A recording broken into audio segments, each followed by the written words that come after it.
Татарстан Республикасы һәм татарлар турында тулы мәгълүмат.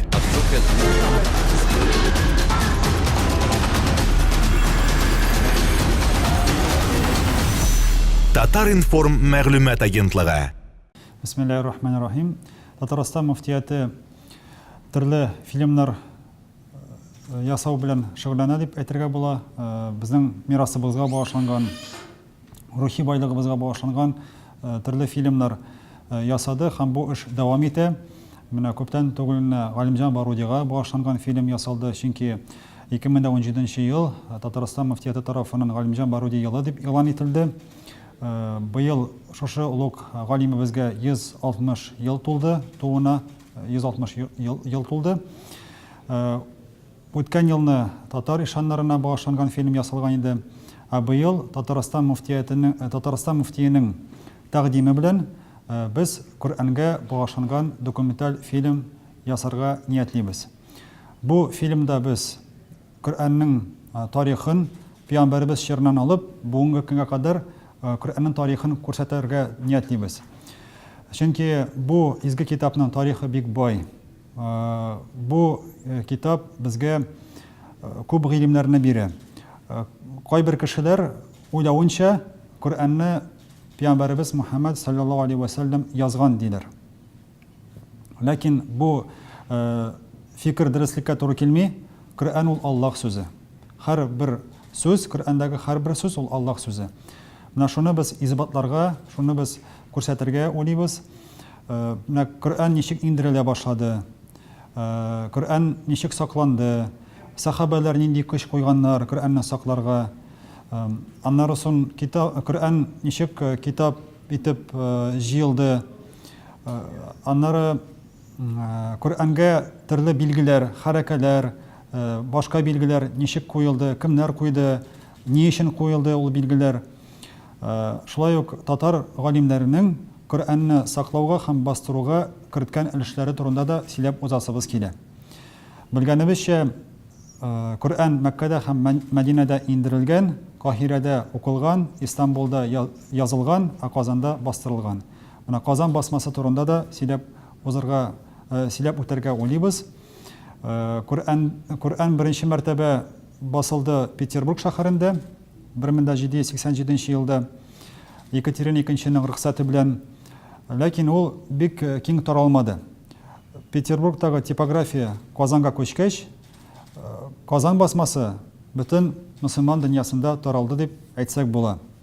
Ни өчен шулай килеп чыккан ул?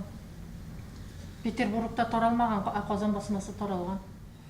Чөнки Казанда ул Коръән күбрәк басылган һәм Казандагы Коръән мөселман акчаларына, мөселман кешеләренең акчаларына басылды.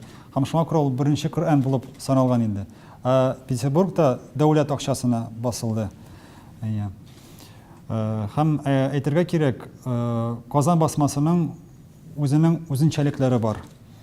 Һәм бу эш дәвам итә. Татарстан муфтияты күптән түгел яңа басманы әзерләде. Һәм бу яңа басма, Коръәннең яңа Казан басмасы дөнья стандартларына туры килә. Мәсәлән, ул басмада бөтен битләрдә 15 юл. Һәм һәрбер биттә аят тамамлана. Бер биттә башланып, икенче биттә тамамланмый, һәрбер биттә тамамлана. Бу тәртип дөнья стандартларына туры килә. Менә шушы фильмда без күрсәтергә ниятлибез, ничек шушы Коръән әзерләнде. Кемнәр катнашты шушы Коръәнне әзерләгәндә. Аннары соң хәзерге вакытта Татарстан муфтияты татар телендә һәм рус телендә тәфсирләрне әзерли. Кыскача тәфсирләр. Бүгенге көндә күп төрле тәфсирләр бар.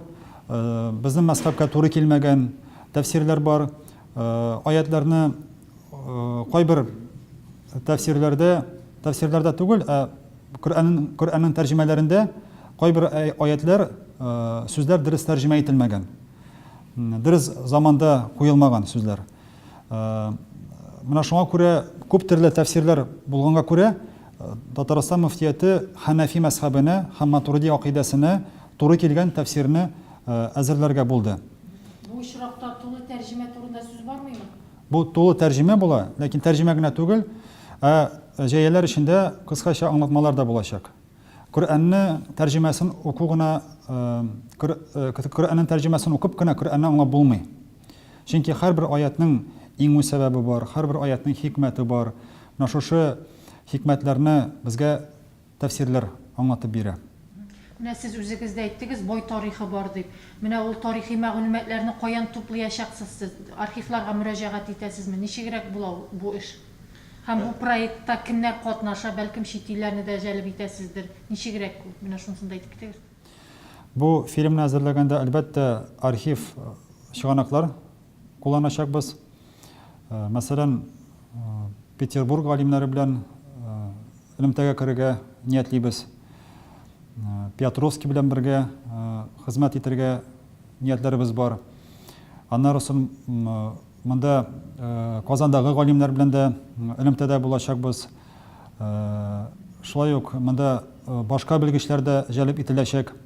Менә Коръәнне өйрәнгән, тәфсирләрне әзерләгән шундый галимнәр белән хезмәттәшлек итәчәкбез иншалла. Съемкалар Казанда гына булмаячак. Хәзер инде бөтен фильмның бөтен эчтәлеген сөйләп узасым килми, ләкин съемкалар Казан белән генә шикләнмәячәк, шуны әйтеп була инде. Ләкин менә масштаблы хезмәт кайчанрак тамашачыга тәкъдим ителәчәк, аны әйтә аласызмы? Киләсе елда мин уйлыйм, ул фильмны карарга мөмкин булачак. Бәлки без ул фильмны мөселман кинофестиваленә дә әзерләрбез. Сез бит инде моңарчы да кинолар чыгардыгыз, әйме, дөнья нәзәрәтендә. Менә ничә кино булды безнең барлыгы? Барлыгы 4тән артык инде. 5 якынча 5 фильм без ясадык инде. Менә алар кайда урнаштырылып бара, аларны сез менә әледән-әле тәкъдим итәсез төрле площадкаларда, интернет челтәрендә бармы ул, ничегрәк менә үзәк телевидениедан күрсәтергә теләмисезме, ничегрәк? Татарстан мөфтияте әзерләгән фильмнар, документаль фильмнар YouTube сайтында бар. Аларны һәркем карый ала. Шул фильмнарны мин тагын бер тапкыр искә төшерәсем килә. Мәсәлән, татар ишаннарына багышланган фильм, ул рус телендә татарские духовные наставники дип атала. Аннары Галимҗан хәзрәт Барудига багышланган фильм, Галимҗан Баруди дип атала. Шулай ук күптән түгел без әзерләдек Татарстан мөфтиятының тарихына багышланган фильм «Духовное управление мусульман Республики Татарстан. 25 лет служения умме» дип атала. Ул фильм ике телдә, татар һәм рус телләрендә әзерләнде. Менә шул фильмнарны карарга мөмкин булачак һәм иншалла киләсе елны Коръән турындагы фильмда күрергә мөмкин булачак дип уйлыйм. Менә мәгълүм булганча бит инде быелгы ел сез дә әйтеп киттегез, Барудига багышланады, бәйме? Менә бу өлкәдә әйттегез, Баруди турында кино да эшләнде. Тагын менә нәрсәләр, нинди фәнни эзләнүләр башкарылды? Китаплар бәлкем чыккандыр. Галимҗан Баруди бик зур мирас калдырды. Ул китапларны бик яратты. Үзе дә бик күп китаплар язды. Монда Миркасым Усмановның сүзләре искә төште. Ул үзенең бер китабында язган, һәр халыкның үзенә генә хас сыйфаты бар. Татар халкының сыйфаты ул китаплылык. Ягъни китапны ярату, китапны язу һәм уку, китапны саклау. Галимҗан хәзрәт Баруди гомер буе китаплар җыйды. Белгәнебезчә, ул башта Казанда укыды, аннары соң Урта Азиядә белемнәрен арттырды. 7 ел дәвамында шунда гыйлем ала һәм анда китаплар җыя, кулъязмалар җыя. Казанга бик зур байлык белән кайта. Ул китапларның авырлыгы 650 кило була. Ул байлыкның бәясе 5-6 мең.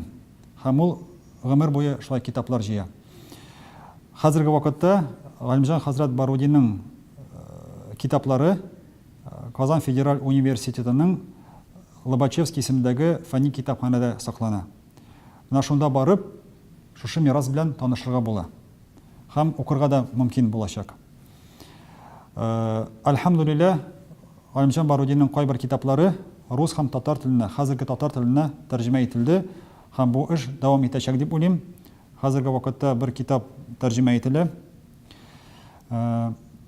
менә шушы мирасны безгә бик яхшы өйрәнергә, белергә кирәк.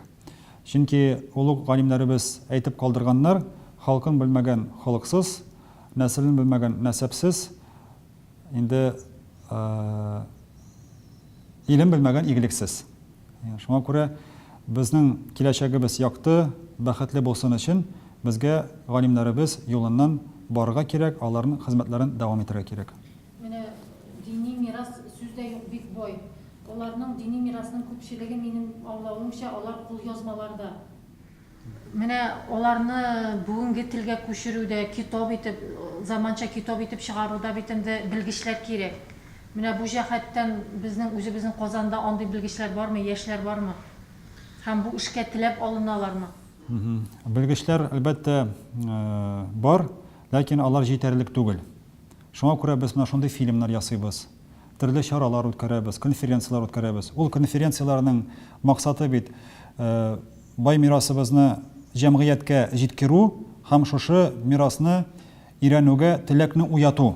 Шушы мирасны өйрәнергә, өйрәнә алырлык белгечләрне әзерләү. Ул конференцияларның максаты шул. Ул бер көн генә уздырып, аннан ул чара турында оныту өчен түгел. Ул конференцияны уздырып, шушы галимнәребезнең хезмәтләрен дәвам итер өчен без аларны уздырабыз. Шундый максат белән. Менә күптән түгел Кайым Насыйри музеенда филология институты студентларын җыеп, Галимҗан Барудига багышланган документаль фильмны күрсәттек. Һәм менә карап тордым, студентларга алар шундый зур кызыксыну белән, зур теләк белән фильмны карадылар. Һәм мин уйлыйм, бәлки алар арасыннан менә Галимҗан хәзрәт Баруди кебек галимнәребезнең мирасын өйрәнүчеләр булыр. Амин, шулай булсын. Мәүлид ае турында да әйтеп китегез әле. Менә Апанай мәчетендә нинди чаралар оештырасыз? Әлхәмдүлилләһ, Мәүлид аена аяк бастык. Бу бик изге ай, чөнки бу айда Пәйгамбәрбез алейхиссалату вассалам дөньяга килгән. Мәүлид ае башкача Рабиул Аввал ае дип атала, ягъни яз башы дип тәрҗемә ителә. Ни өчен Мәүлид ае дип атадылар? Чөнки Мәүлид сүзе туу дигәнне аңлата. Рабиул Аввал аеның 12нче көнендә Пәйгамбәрбез дөньяга килгән. Һәм аның бу дөньяга килүе Аллаһ Тәгаләнең улуг бүләге, улуг рәхмәте. Ул бу дөньяга килеп безгә бәхет юлын күрсәтте. Безнең өчен Пәйгамбәрбез алейхиссалату вассалам иң күркәм үрнәк булып тора. Шуңа күрә без аны яратырга, аның тормышын өйрәнергә, аңа багышланган мәҗлесләрне үткәрергә тиеш. Бөтен мусульман дөньясында мәүлидләр үткәрелә. Ягъни Мәүлид аенда Пәйгамбәрбезгә багышланган мәҗлесләр үткәрелә. Кайбер кардәшләребез Мәүлидкә каршылык күрсәтәләр. Мәүлид үткәрү ул бидгат диләр, яңалык диләр. Ләкин бу яхшы яңалык. Мәүлидләрне Пәйгамбәрбез заманында, сахабалар заманында үткәрмәгән булсалар да, ул мәҗлесләрне үткәрү шәригатькә туры килә. Чөнки ул мәҗлесләрдә Коръән укыла, Пәйгамбәрбез турында вагазлар сөйләнә, салаватлар әйтелә һәм касидәләр укыла. Ягъни Пәйгамбәрбезгә багышланган шигъри әсәрләр укыла. Бу гамәлләр шәригать кысаларына чыкмый. Бу гамәлләр белемнәребезне арттыра. Бу гамәлләр безне берләштерә. Бу гамәлләр безне Аллаһка якынайта. Аллаһка якынайтучы гамәлләрне кылырга кирәк. Һәм шул гамәлләрне кылырга башкаларны да чакырга кирәк. Кайбер кешеләр бик аларның фикерләре шикле. Алар менә шулай уйлыйлар. Пәйгамбәрбез заманында үткәрелмәгән икән, димәк ул гамәлне үткәрергә ярамый диләр. Тирәнрәк карарга кирәк. Ул гамәл турында галимнәр нәрсә дип әйткәннәр? Ул гамәлне ничек үткәрәләр? Әгәр дә Пәйгамбәрбез заманында булмаган гамәлләрне Коръәнгә һәм сөннәткә туры китереп үткәрәләр икән, ул гамәлләрне хупларга кирәк, аларны таратырга кирәк. Әгәр дә Пәйгамбәрбез заманында булмаган гамәлләр Коръәнгә каршы килә икән, әлбәттә ул гамәлләрне үткәрергә ярамый, алар начар бидгат булып санала. Мәүлид ул яхшы бидгат, яхшы гамәл һәм альхамдулилля хәзерге вакытта мәүлидне үткәрүчеләрнең саны арта бара. Авылларда гына түгел, шәһәрләрдә дә үткәрелә, мәчетләрдә генә түгел, мәдәни йортларында да үткәрәләр. Менә шундый мәҗлесләрдә мәчеткә йөрмәгән, дин турында мәгълүматы булмаган кешеләр дә катнаша. Һәм алар Пәйгамбәрбез турында вагызлар тыңлап, салаватларны ишетеп, дингә якынаялар. Начар гадәтләрне ташлыйлар. Дөрес юлга басалар. Шуңа күрә ул дәгъват чарасы, дингә чакыру чарасы.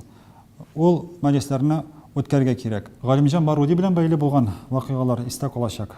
Чөнки без юкка гына бу елны Галимҗан Баруди елы дип ялан итмәдек. Һәм менә шушы улуг шәхес белән бәйле булган күп кенә чаралар үткәрелде. Беренчедән шул турыда инде искә төшәчәкбез. Икенчедән күп кенә китаплар басылды. Күптән түгел улуг галимебез Абу Мансур аль-Матуридиның Китаб ат-Таухид дигән хезмәте басылды. Менә шушы галимнең мирасын бүгенге көндә күп кенә мөселманнар белми. Ул галимебез бик зур хезмәтләр башкарган. Һәм аның тырышлыгы белән саф ислам сакланган дип әйтергә кирәк. Менә шушы хезмәт Китаб ат-Таухид, ягъни Аллаһ Тааланың берлеге турындагы хезмәт безгә күрсәтә аның нинди зур белемнәргә ия булганын. Һәм киләчәктә дә без шундый китапларны бастырырга, таратырга ниятлибез. Монда тагын өстәргә кирәк башка чаралар турында да әйтеп узарга була. Менә яшьләргә багышланган күп кенә чаралар уза һәм узачак. Мәсәлән, атна сайын Галиев мәчетендә дискуссион клуб үткәрелә. Ул чарада күп яшьләр катнаша, бик мөһим мәсьәләләр күтәрелә, галимнәр чакырыла шушы сөйләшүләргә. Гаилә мәсьәләләре, дуслык мәсьәләләре, башка шундый мөһим мәсьәләләрне карыйлар шушы мәҗлесләрдә. Шулай ук ел сайын Булгарда мөселман яшьләре форумы үткәрелә, башка күп чаралар үткәрелә. Менә шушы хезмәтләрне Аллаһ Таала насыйп итсен дәвам итәргә. Тагы бер соравым бар икән, менә төрмәләрдә дә буласыз бит сез. Менә ни дәрәҗәдә төрмәдә утыручыларда менә диннең роле ни дәрәҗәдә? Мәсәл нинди вагазлар укыйсыз сез аларга? Диннең роле бик зур. Тоткыннар дин аркылы дөрес юлга басалар. Аларның анда вакытлары күп, уйларга, фикер йөртергә, үткән гамәлләр турында, кылган гынахлар турында уйларга вакыт бик күп. Һәм менә без муфтият вәкилләре аларга дөрес юл табырга ярдәм итәбез. Менә шушы гынахлардан ничек пакланырга, ничек гамәлләрне, ничек рухи яктан камилләшергә, белемнәрне ничек арттырырга, шул турыда без аларга сөйлибез. Аларның күп кенә сорауларына җаваплар бирәбез. Алар өчен төрле чаралар үткәрәбез. Тоткыннар арасында да бәйгеләрне үткәрергә тырышабыз. Ул бәйгеләр бер стимул булып тора аларга белемнәрне арттырырга. Хәтта татар галимнәренә багышланган бәйгеләр дә үткәрелә. Казандагы бер колониядә татар галимнәренә багышланган шундый бәйгеләр ел сайын үткәрелә. Алар татар дин галимнәребезнең тормыш юлларын, мирасын өйрәнәләр, докладлар әзерлиләр, чыгышлар ясыйлар. Мин үзем дә шахсан үзем шундый бәйгедә катнашкан идем. Бу направлениене жюридә утыргансыз дип жюридә үзем катнаштым, жюри булдым. Бу юнәлешне хәзер Илдар хәзрәт Баязитов алып бара. Татарстан Республикасы һәм татарлар турында тулы мәгълүмат.